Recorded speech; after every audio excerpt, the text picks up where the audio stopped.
नमस्कार, आप देख रहे हैं JK24/7 का सोशल मीडिया पेज। मैं हूं आपके साथ राजेश कुमार।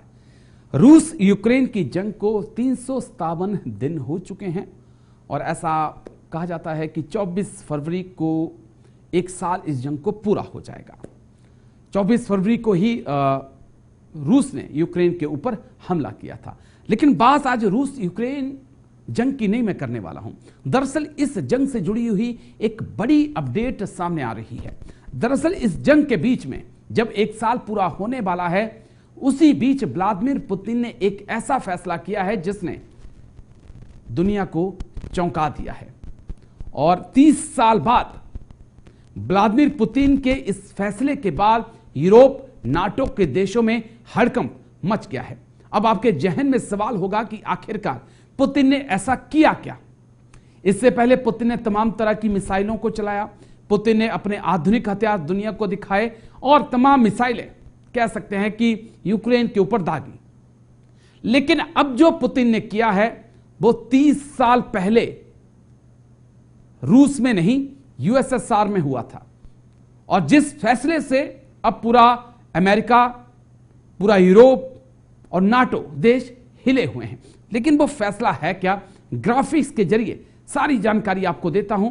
नॉर्वे, जो कि नाटो का सदस्य देश भी है, उसने रूस को लेकर बड़ा खुलासा किया है। नॉर्वे की एक सीक्रेट रिपोर्ट सामने आई है रूस को लेकर, जो बोल रही है कि उत्तरी बेड़े पे परमाणु हथियार रूस ने अब तैनात कर दिए हैं। 30 साल पहले जब यूएसएसआर था, जब रूस टूटा नहीं था, तब शीत युद्ध के वक्त यह फैसला लिया गया था।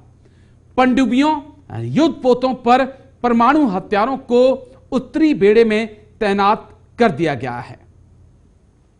समुद्र के अंदर हैं, जहाजों के ऊपर हैं, और कहा जा रहा है कि यह जो सबमरीन है या पनडुब्बी है वो नाटो देशों के लिए बड़ा खतरा है। यह पनडुब्बी लगातार नाटो देशों के आसपास मंडरा रही है और अगर वो जब चाहे किसी भी नाटो देश के ऊपर परमाणु हमला कर सकती है।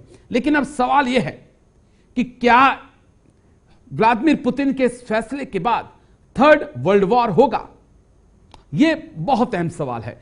इस सवाल का हल हमें वहां मिल जाता है जहां पे रूस की तरफ से कहा जाता है कि कोई भी परमाणु संपन्न देश जंग हारता नहीं है और वो देश सचेत हो जाएं जो हमें जंग में हराना चाहते हैं।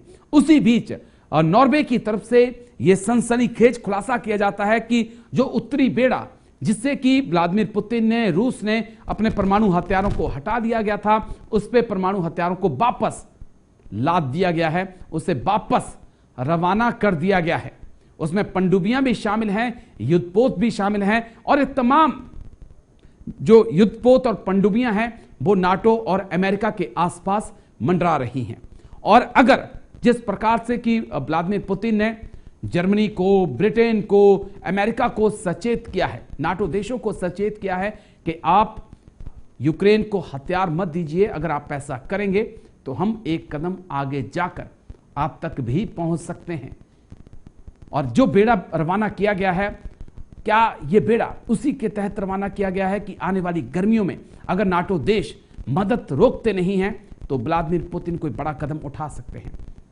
वहीं पे सवाल यह है कि अगर व्लादिमीर पुतिन परमाणु हथियारों का इस्तेमाल करते हैं तो फिर क्या नाटो और यूरोप के देश चुप बैठेंगे? और अगर चुप नहीं बैठेंगे तो उनका जवाब क्या होगा? और अगर जवाब परमाणु हथियार का परमाणु हथियार होगा तो फिर इस दुनिया का क्या होगा?